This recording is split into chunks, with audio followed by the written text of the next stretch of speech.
More now on the exclusive and very dramatic video obtained by CNN of U.S. lawmakers scrambling to secure the Capitol during the January 6th insurrection, even more disturbing than what was shown in yesterday's House Select Committee hearing.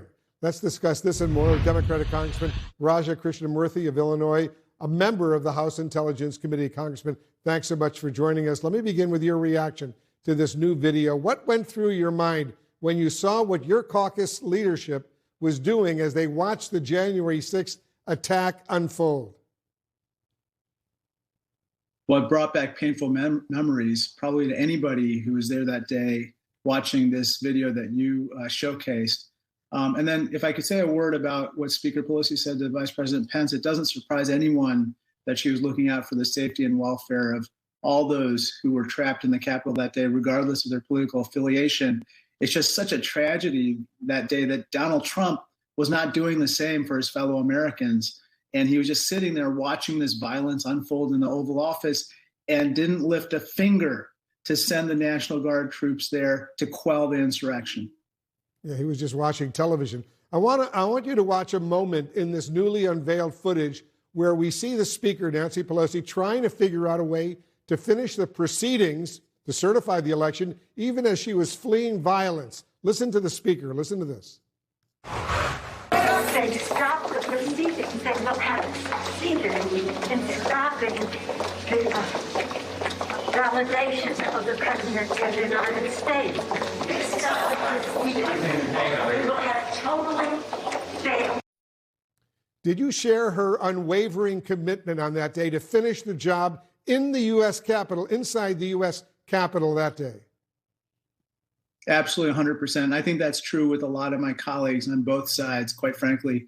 I think there was shock and outrage and anger at what the insurrectionists were doing and what Donald Trump was not doing, and sending National Guard troops to quell the insurrection for hours and hours. But I think within those various places where people were trapped, if you will, there was bipartisan sentiment that we got to finish our job today, get back and certify this election and make sure that the insurrectionists do not prevail.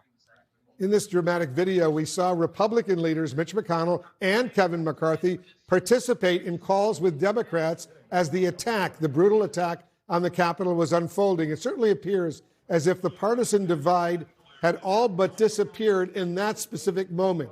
Were you surprised, though, how quickly that divide was reestablished as some Republicans attempted to rewrite history?